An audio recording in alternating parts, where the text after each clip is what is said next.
We're talking with the experts from New Holland Agriculture tonight. Let's get right back to it. And Mike, I had a question that I wanted to start with you. As cattlemen, we depend a lot on some workhorse 60 to 100 horsepower kind of tractors.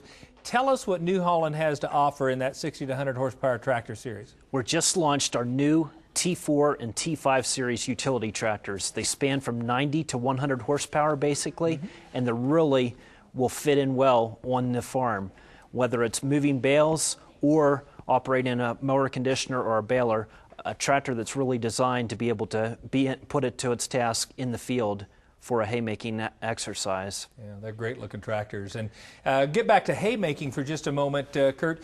You know, we have paid some extraordinarily high prices for hay this last year. I mean, we've been in Colorado here, this droughted area, like so many people.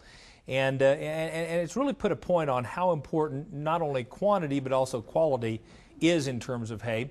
Tell us a little bit about how New Holland can help us maximize both quantity and quality.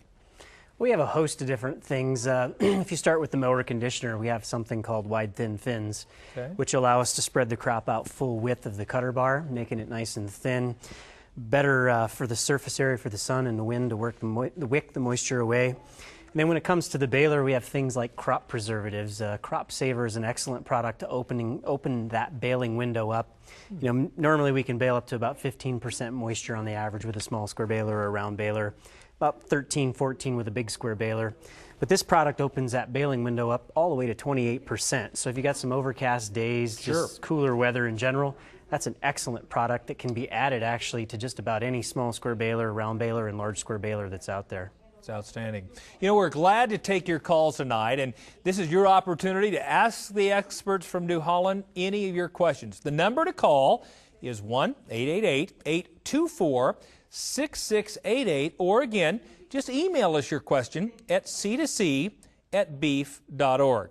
And if we get back, as we get back on the phone lines, we have Roger who called in from Florida. Roger, you still with us? You bet. Thanks for calling. Oh, thank you.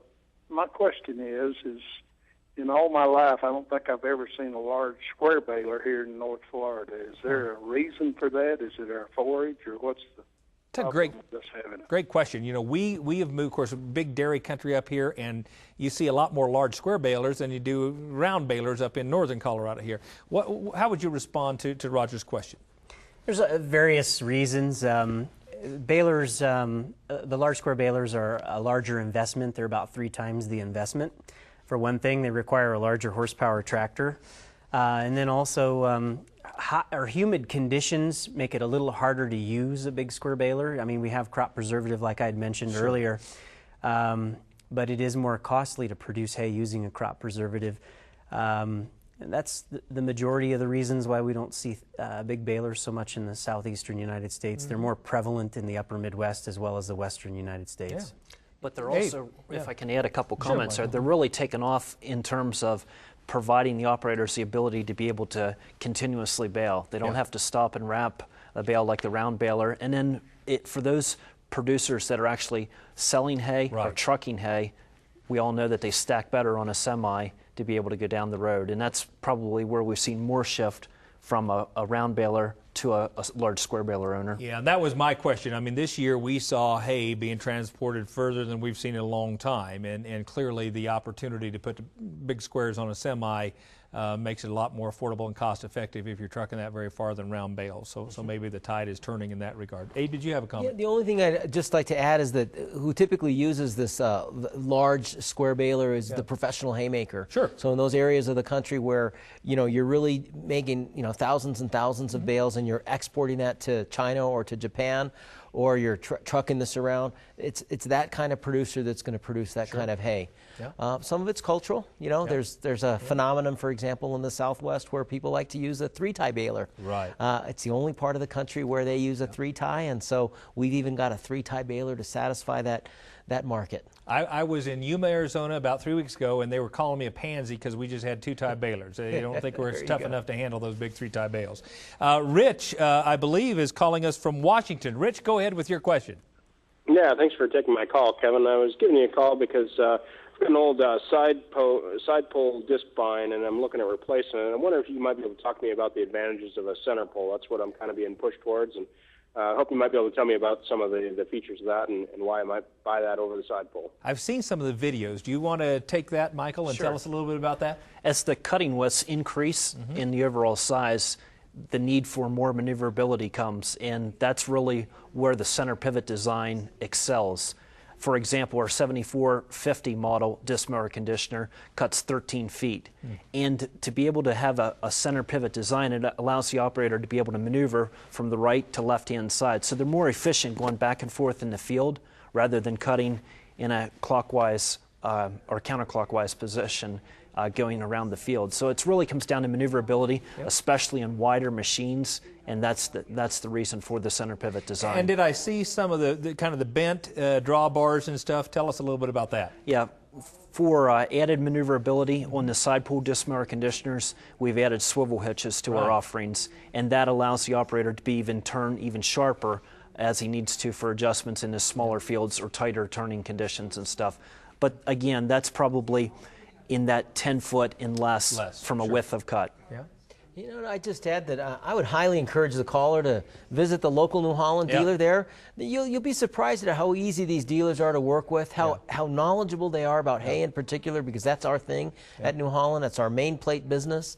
And, you know, you'd be surprised. They'll let them demo the unit, and really I think we can get him into one of these a lot easier than he thinks. Wonderful financing programs that we've got right now. And great incentives, as and we great talked about. incentives. You know, there's so many things going on. Yeah. We have 0 to 60% financing through our capital arm.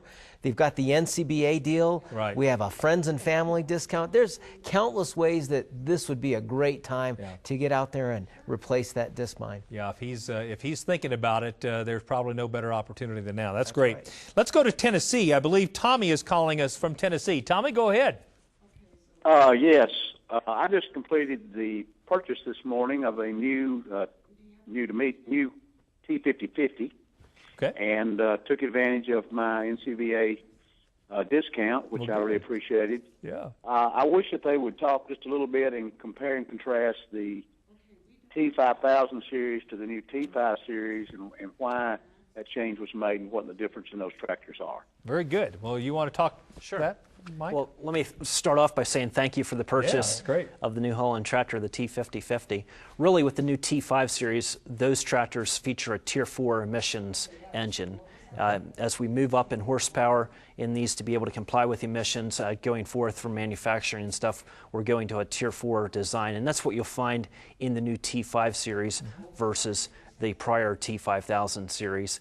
Similar horsepower, similar options from an offering standpoint and everything, but really just kind of advancing that to the next level when it comes to engine technology. So did Tommy make a good decision? He did, and taking a look at that. The T5000s are a great tractor. Yeah, we've even got an improved cab on that tractor as well, I would add. And so he's going to get a lot more creature comforts in that cab than he would have from before. That's good. And so that's another upgrade that we were able to do when we went to that Tier 4 emissions. That's great. We'll head to Arkansas and take a call from Tim. Tim, thank you for calling tonight. Hey, I appreciate y'all's program. You bet. Thanks for watching. Hey, my question is about hay moisture. Everybody, you know, I don't really know. I've never had a moisture probe on a hay baler. Looks like it would come standard on all the hay balers. But, you know, we never really achieved the ideal moisture. But at what moisture content do you think that the hay will spoil without kind of additive on it? And, hey, if it was a standard probe on there, we could kind of monitor, and trial and error would tell us when it was getting too high. That's all I was asking. Yeah, so it sounds like a couple of questions, and Kurt, I'll have you take it. What is the right moisture? And secondly, what would be difficult, or why not put some sort of a hay probe as a more standard feature on balers? Sure. For a small score baler, ideal moisture is going to be that 13 to 15%. You certainly wouldn't want to be over 16 because that's when you can get some molding in the middle of the bales. There are systems out there, and we do have a moisture system that actually, you cut a hole in the side of the chamber and you actually put a probe in the side of the chamber. It's 2 carriage bolts that measure the moisture as the hay comes out of the back of the baler. You can set the baler up to just measure moisture. If you want to go one step further, you can actually buy a crop saver system for that small square baler. You get moisture as well as the ability to put a crop preservative on to open that window up so that you can bale successfully at 15, 18, even up to as high as 28%. Gotcha. And again, they can talk to the local dealer and get them all set up, situated with these additional add-on features. That's right. Michael? Yep. Some of those options, like I was going to say, as Sheila had stated there, was see their local New Holland dealer to be able to help with that installation and also the guidance on what is needed for their baler to be able to take a look at it. Well, speaking of New Holland, we have a caller calling us from Pennsylvania. I don't know if it's close to New Holland or not. Sam, where are you from? Well, we're about an hour and a half from New Holland. Very good. Well, thanks for calling tonight. You're well aware of these folks. What's your question? I have an old 850 New Holland baler. Now, it's got some age on it. It's in good shape. It's always kept in. But when I tie, it has the hand arm tie. When you use heavy twine, it'll cut. When you use lighter twine, it doesn't cut. When you use like the 20,000, the lighter stuff, it doesn't cut very good. What are your suggestions, Kurt? That has a striker plate that the knife comes down against, and it comes in at an angle like this. And so basically, if the twine has put a groove in the knife itself, it doesn't press tight enough against the striker plate to actually cause it to cut. So I would first look for grooves. I'd also see if I could take, if there's no groove, I'd take that knife off, and you can touch those knives up with a grinder really lightly. And I think you'll be back in business because it should cut smaller diameter twine just as easily as large diameter twine. Very good. Or if all else fails, just go and buy a new baler, right? we can help him out with that as well. That's right. Who needs a grinder when you can buy a new baler? We'll head to Todd from California. Todd, go ahead with your question. Hey, thanks, Kevin. Great to see you guys on tonight. My question's about more of a multi-use baler for putting up alfalfa as well as some native grasses. Sure.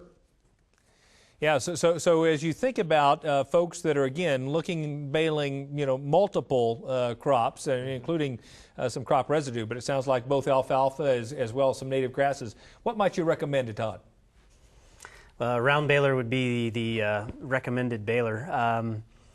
Didn't know what weights he could handle as far as the equipment, but a 4x5 size bale or a 5x6 size bale, depending upon what market you're in and the machine you have to pick the bales up, are the two most common. Gotcha. I would be looking at a machine with a roller wind guard, as we've talked about before, that gives you about another mile an hour more capacity.